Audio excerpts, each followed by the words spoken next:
நேயர்கள் அனைவருக்கும் வணக்கம். நான் அட்வொகேட் அருண்குமார். இது உங்கள் அருண் லா யூனிவர்சிட்டி. இந்த சேனலில் தொடர்ந்து பார்த்துட்டு வாங்க. இன்னைக்கு நம்முடைய சட்டப்பதிவில் என்ன பார்க்க போறோம்னா, செக் பவுன்ஸ் வழக்குகளில் கம்ப்ளைண்ட் பணம் கொடுத்தேன் அக்யூஸ்டுக்கு அப்படின்னு சொல்ற அந்த டிரான்சாக்ஷனை கம்ப்ளைண்ட் ப்ரூவ் பண்ணணுமா, இல்லை அக்யூஸ்டுக்கு அந்த பேர்டன் போயிட்டு நான் பணம் வாங்கலை அப்படின்னு சொல்லிட்டு அக்யூஸ்ட் ப்ரூவ் பண்ணணுமா? இதுக்குடைய விளக்கத்தோடைய தான் இந்த பதிவை நம்ம பார்க்க போறோம்.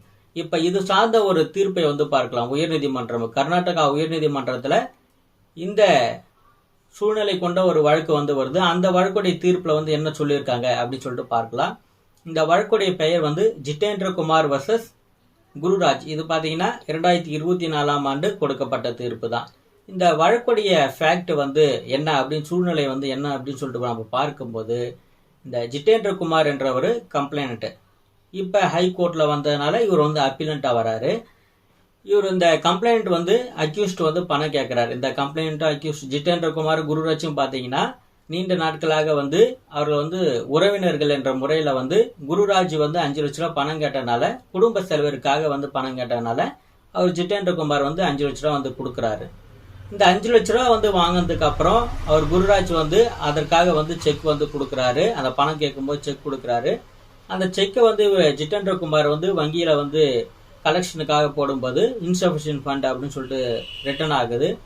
அதன் அடிப்படையாக இவர் நெகோஷியபிள் இன்ஸ்ட்ருமெண்ட் ஆக்ட்ல செக் பவுன்ஸ் வழக்கு போடுறாரு. குருராஜ் மேல ஜிதேந்திர குமார் போடுறாரு. இப்ப இந்த கேஸ் பாத்தீங்கன்னா சீஃப் மெட்ரோபாலிட்டன் மேஜிஸ்ட்ரேட் கோர்ட்ல நடக்குது. அப்படி நடக்கும்போது அந்த ட்ரையல் கோர்ட்ல என்ன விசாரித்து ஒரு முடிவுக்கு வருகிறார் என்றால், கம்ப்ளைண்ட் அக்யூஸ்டுக்கு பணம் கொடுத்துறாங்க. அப்ப அந்த பணம் கொடுத்ததுக்கான டிரான்சாக்ஷனை கம்ப்ளைண்ட் ப்ரூவ் பண்ணல அப்படின்ற முறையில இந்த வழக்குல இருந்து எதிரி விடுவிக்கப்படுகிறார். அக்யூஸ்ட அக்யூட்டட் பண்றாங்க. இப்ப அந்த அக்யூட்டலுக்கு எதிராக இவர் கர்நாடகா உயர்நீதிமன்றத்துல அப்பீல் வராரு. ஜிதேந்திர குமார் குருராஜுக்கு எதிராக அக்யூட்டல் செய்யப்பட்டதுக்கு எதிராக அப்பீல் வராரு. இப்ப இந்த அப்பீல்ல கர்நாடகா ஹைகோர்ட் என்ன முடிவெடுக்கிறாங்க அப்படின்னு சொல்லிட்டு தான் பார்க்க போகிறோம். இப்ப பாத்தீங்கன்னா ஒரு செக் பவுன்ஸ் வழக்கை பொறுத்த வரைக்கும் எதிரி செக் கொடுத்தாரா, எதிரியோடைய கையொப்பம் தானா அது, எதிரி எதற்காக ஒரு சட்டப்படி வசூலிக்கப்பட்ட கடனுக்காக, லீகல் என்ஃபோர்ஸபிள் டெப்த்துக்காக அந்த செக் கொடுத்தாரா அப்படின்னு சொல்லிட்டு பார்க்கணும். இதெல்லாம் ஃபுல்ஃபில் ஆகியிருந்தா 139 ஆஃப் நெகோஷியபிள் இன்ஸ்ட்ருமெண்ட்ஸ் ஆக்ட்ல அவங்க பிரிசம்ப்ஷன் கோர்ட் எடுத்துப்பாங்க.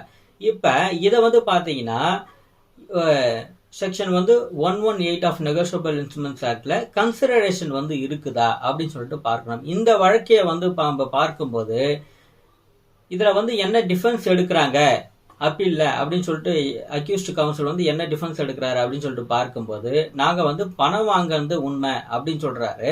பணம் வாங்குறது உண்மை, ஆனா அந்த பணத்தை நாங்க திரும்ப கொடுத்துட்டோம் அப்படின்றதையும் அவர் டிஃபென்ஸ் எடுக்கிறாரு. ஆனா இந்த கம்ப்ளைண்ட் சைட்ல என்ன சொல்றாங்கன்னா, பணம் வாங்கந்து அதற்காக கொடுக்கப்பட்ட செக் தான் இது. அதே போல ரிப்ளே நோட்டீஸ்ல இந்த பணம் வாங்கின 5 லட்ச ரூபா வாங்கன்றத அட்மிட் பண்ணிக்கிறாங்க. அந்த டிரான்சாக்ஷனை அட்மிட் பண்ணிக்கிறாங்க. அப்ப டிரான்சாக்ஷனை ரிப்ளே நோட்டீஸ்ல அக்யூஸ்ட் அட்மிட் பண்ணிக்கிறாரு. அப்படி அட்மிட் பண்ணிட்டு இருக்கும்போது இவங்க ஏன் கம்ப்ளைண்ட் ஏன் அந்த டிரான்சாக்ஷனை ப்ரூவ் பண்ணணுன்ற அந்த ட்ரையல் கோர்ட் சரியா இதை விசாரணை செய்யல.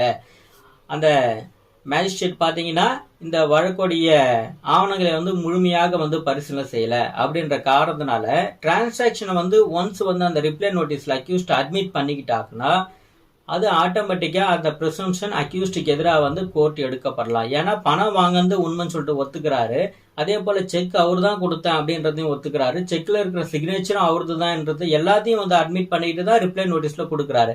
அப்ப அவங்களுடைய ஒரே டிஃபென்ஸ் என்ன அப்படின்னு சொல்லிட்டு பார்க்கும்போது, அக்யூஸ்ட் கவுன்சிலோட டிஃபென்ஸ் என்னன்னா, அந்த பணத்தை திரும்ப கொடுத்துட்டோம்னு சொல்றாங்க. அப்ப திரும்ப கொடுத்துட்டோன்னு என்று சொல்லும் போது 313 ஸ்டேஜ்ல கொஸ்டினிங் கேட்கும்போது அக்யூஸ்ட் அவர் ஒரு விட்னஸா ஏத்தி 315ல அதற்குண்டான எக்ஸ்பிளனேஷன் கொடுத்துருக்கலாம். எப்ப நான் பணம் கொடுத்தேன், யார் சாட்சிகள், அந்த சாட்சிகளையும் அவருடைய டிஃபென்ஸ் விட்னஸா கொண்டு வந்திருக்கலாம். அப்படி எதையுமே பண்ணாம 313 ஸ்டேஜ்ல சைலண்ட்ல இருந்துட்டு இப்ப இந்த மாதிரி ஒரு டிஃபென்ஸை முன்வைக்கிறத கோர்ட் ஏத்துக்காம அந்த அக்யூட்டைல் பண்ண அந்த ஜட்ஜ்மெண்ட்டை ரிவர்ஸ் பண்றாங்க. ரிவர்ஸ் பண்ணி அவருக்கு கன்விக்ஷன் கொடுக்குறாங்க. கன்விக்ஷன் கொடுக்கும்போது இப்போ இந்த வழக்கில் 5 லட்ச ரூபா வந்து செக்கோடைய அமௌண்ட்டு, 6 லட்ச ரூபா வந்து அவருக்கு வந்து அபராதமாக வந்து போட்டு 5.5 லட்சம் வந்து கம்ப்ளைண்ட்டுக்கு வந்து கொடுக்குறாங்க.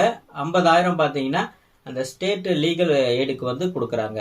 அப்போ இந்த வழக்குடைய தீர்ப்பில் நம்ம என்ன தெரிந்து கொள்கிறோம் என்றால் 1118 கன்சிடரேஷனும் வந்து ஃபுல்ஃபில் பண்ணிக்கிறாங்க. 139 ப்ரிசம்ஷன் எடுக்கிறதுக்கான முகாந்திரம் வந்து இந்த வழக்கில் உண்டு. அது எதன் அடிப்படையில் என்றால் எந்தெந்த ஃபேக்ட் எந்தெந்த விஷயங்கள்லாம் வந்து அக்யூஸ்ட் அட்மிட் பண்ணிக்கிட்டா உடனே வந்து ஜட்ஜ்மெண்ட் கொடுக்கலாம் இந்த செக் பவுன்ஸ் கேஸில் அப்படின்னு பார்க்கும்போது, ஒன்ஸ் வந்து பணம் கொடுத்ததை பணம் வாங்கந்து அந்த இடத்துல ஃபுல்ஃபில் ஆகிடணும். பணம் வாங்கந்த அக்யூஸ்ட் வந்து அட்மிட் பண்ணிக்கிட்டு இருக்கணும்.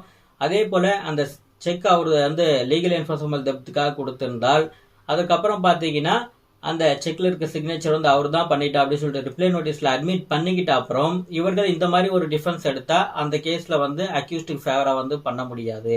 அதனால ஒரு டிஃபென்ஸ் எடுப்பதற்கு முன்பு எந்த மாதிரி வந்து வழக்கை வந்து எடுத்துக்கொண்டு செல்ல வேண்டும் என்ற அந்த முழுமையாக வந்து தீர்மானித்து கொண்டுதான் ஒரு வழக்கையும் வந்து டிஃபென்ஸ் கவுன்சில் வந்து இந்த மாதிரி எடுத்து நடத்தினால் மட்டும்தான் இந்த வழக்கில் வந்து வெற்றி பெற முடியும். தொடர்ந்து நம்மளுடைய அருண் லா யூனிவர்ஸ் சேனலை பார்த்துட்டு வாங்க. அனைவருக்கும் நன்றி.